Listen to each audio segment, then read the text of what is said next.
I've been doing music for a long time, since around age 13. Started out as just a hobby, just friends hanging out. That's around the time that hip hop really was starting to grow, in the mid 80s, early 80s, mid 80s. And, I just did it for fun for years. And then as I got towards the end of high school year, I was like, oh, this is something, that could be, a skill that I could, carry on as a professional. But shortly after high school, after I went to college, I kind of like left it alone and kind of got into management. Started managing artists. And I worked for a company out of Dayton called Midwest Entertainment. So I met a lot of artists, which kind of got me back into it and made me want to do it even more.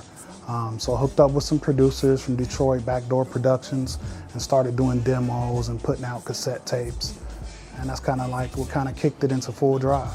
I'm taking a different approach. I'm staying focused on finding your sound, and I'm not in the streets or any type like that. I'm in my 40s, but I've always been into comic books, sci-fi movies, sci-fi TV. So you'll hear a lot of that in my music. You'll hear space sounds, you'll hear cartoon sounds. You may hear old classic clips from shows like Electric Company, Mr. Rogers, Sesame Street.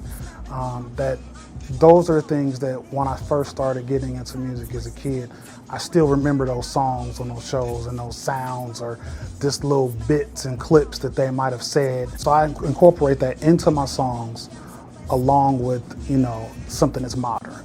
I also have a crew that backs me, TBR Lodge, and we're a collective of 4 or 5 of us, and we're all producers, all artists, we all rap.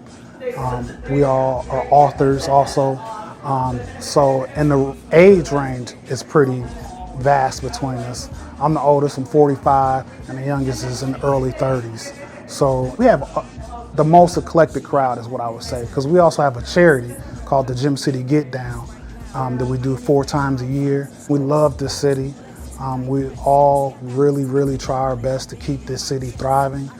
So our charity, it's not always going to the same person or the same already set up charity. What we do is, like, if we see somebody on the news per se, like there was a catering fire a few years ago, and we threw the Get Down for them, and then we gave all the money to that family. We're going to be trying to do a lot of releases in the next year, 3 or 4 albums. We also have a mixtape series called Sunday Funk Day. And what that is we try to make sure that people in the city remember how strong of a history of funk music we have from Dayton. It's always been known as the Mecca of funk music. So what we do is bring those rare songs, and Mike Cooley the curator, what he does is he compiles those songs together, rare songs, and I'll MC over them and do interludes for them, and try to keep the word going on it. We still have good funk music in the city. There'll never be another day like today.